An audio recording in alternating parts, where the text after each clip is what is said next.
Black Hollow, a speck of a town in the rural Midwest, was the kind of place where time seemed to have given up, where the wind whispered secrets through skeletal trees, and the houses sagged under the weight of unspoken histories. Eleanor Brooks, 36 and newly married, had come here with her husband, Thomas, chasing a dream of roots and family. Their home, a crumbling Victorian snatched at an auction for pennies, was a bargain too good to question. 3 months in, they were still unpacking their hopes, but the nursery they longed to fill remained a hollow promise, each failed attempt at conceiving a child carving a deeper wound in Eleanor's heart. The townsfolk, with their tight-lipped smiles, offered no history of the house, and the couple, blinded by their fresh start, asked no questions. But the house knew. Its warped beams and shadowed corners held memories that stirred in the quiet, watching, waiting. On a brittle autumn morning, with Thomas gone to his job at the lumber mill, Eleanor found herself drawn to the attic. The house had been creaking all night, not the usual settling groans, but something rhythmic, like a heartbeat pulsing through the walls. She climbed the narrow staircase, each step protesting under her weight, the air growing heavier with every inch.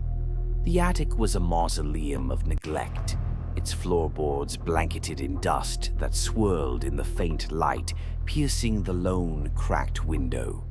Broken furniture lay scattered, splintered chairs, a dresser with drawers gaping like open mouths, and a child's rocking horse tilted at an unnatural angle, as if frozen in mid-gallop. The air was thick with the scent of mildew, laced with something metallic, like old blood.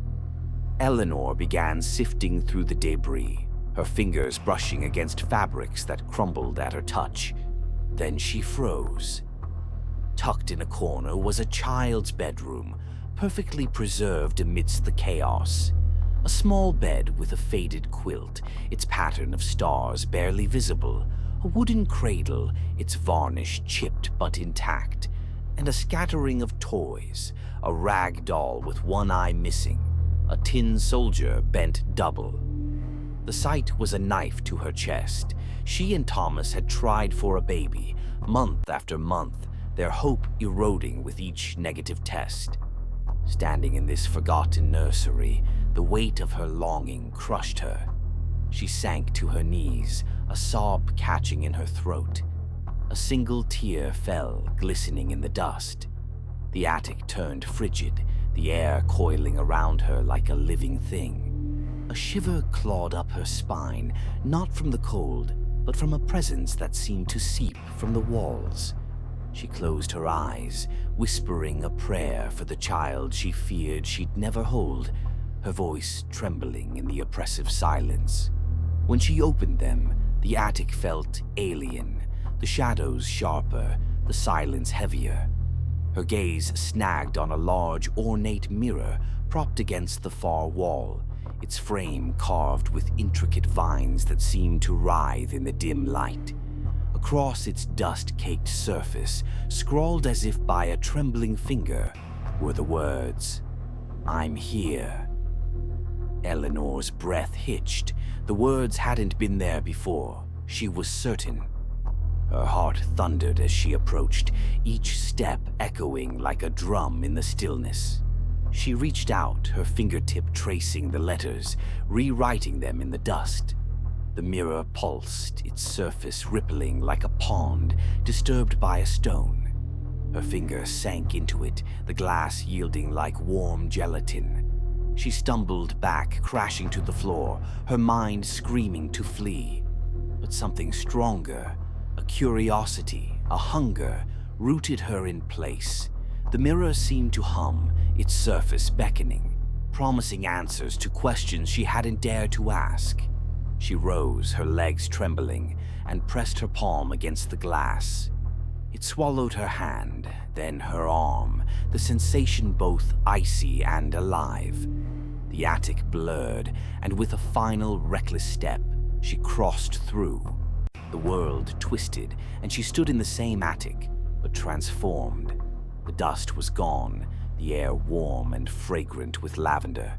The child's bed was pristine, its quilt vibrant. The cradle gleamed as if freshly polished, and the toys were neatly arranged, their eyes glinting in the soft glow of an unseen light. A lullaby drifted through the air, sweet but faintly off-key, like a music box wound too tight. Eleanor's heart swelled with a strange mix of hope and dread as she approached the cradle, her footsteps muffled on the polished floor. Inside was no child but a monstrosity. A fetal creature, its gray skin slick and translucent, lay curled in the cradle, its limbs knotted in unnatural angles. Its head was too large, its features half-formed, a mockery of life. Then its eyes snapped open, black, bottomless, and alive with a malevolent intelligence. They locked onto Eleanor, stripping her bare, seeing her fears, her failures. She tried to scream, but the sound died in her throat, suffocated by the weight of that gaze. The room convulsed. The walls bled a viscous shadow, the lullaby warped into a chorus of guttural whispers, and the air thickened with the stench of rot.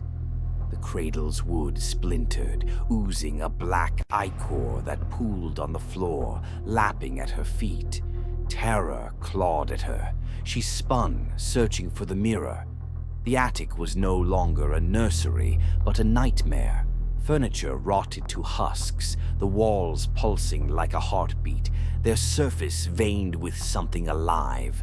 The whispers grew louder, hissing her name in 1,000 overlapping voices, some pleading, others mocking. She found the mirror, its surface a flickering portal. In it she saw herself, radiant, her face alight with joy, cradling a baby beside Thomas in a sunlit room. The image was a cruel lure, a vision of everything she'd ever wanted, dangled just out of reach. She lunged for the glass, her hands trembling. Something cold brushed her back, slithering across her spine. A voice, childlike yet wrong, like a mimicry of innocence, whispered in her ear, "Mommy." Mama. The word was a blade, slicing through her courage. She threw herself through the mirror, the world shattering around her. She hit the attic floor, the impact jarring her bones, and darkness swallowed her whole. When Eleanor came to, the attic was as it had been, dusty, cluttered, untouched. The rocking horse stared with its one good eye. The cradle sagged under cobwebs. But the mirror was different. Its surface gleamed, polished to an unnatural sheen, as if it had drunk in her fear and grown stronger. She crawled toward it, her reflection staring back, unyielding. In the glass, her belly swelled with pregnancy, a faint, sickly glow pulsing beneath her skin. She lifted her shirt, expecting the same, but her stomach was flat, unmarred. Then she felt it. A movement, sharp and alien, like a blade twisting inside her. A shape pressed against her skin from within, not a baby's foot, but a clawed appendage, its 7 jagged toes splaying in a grotesque dance. Her scream was silent, trapped in her chest. The shape vanished, her reflection snapped back to normal, but her eyes betrayed her. They were no longer hers, glinting with a cold, sardonic amusement. A smile curled her lips, unbidden, as if something else wore her skin. Downstairs, the front door creaked open, and Thomas's voice called out, warm and oblivious. "Ellie? You up there, sweetheart?" "I'm in the attic," she answered, her voice bright, almost too bright, like a bell rung out of tune. Thomas climbed the stairs, his footsteps steady, trusting. He found her by the mirror, her face radiant, her smile a beacon of warmth. He pulled her into an embrace, his arms strong, unaware of the shadow that flickered in her gaze. As they held each other, Eleanor glanced at the mirror over his shoulder. Her reflection grinned, its face twisting into something triumphant, something other. Its eyes burned with a hunger that wasn't human, its smile a promise of things to come. The house seemed to exhale, its walls leaning closer, as if savoring a secret it had guarded for decades. The mirror gleamed, its surface rippling faintly, as if inviting another to cross its threshold. What had Eleanor brought back from the other side? Was it a child, a curse, or a thing far worse, now nestled within her, waiting to be born? Black Hollow kept its silence, but the house was no longer empty. Something stirred in the shadows, and the mirror watched, patient and eternal. If this story left you haunted, smash that like button to keep the shadows at bay, and subscribe to Echoes of the Shadows for more chilling tales. Share your creepiest experiences in the comments below. Dare to look in the mirror tonight?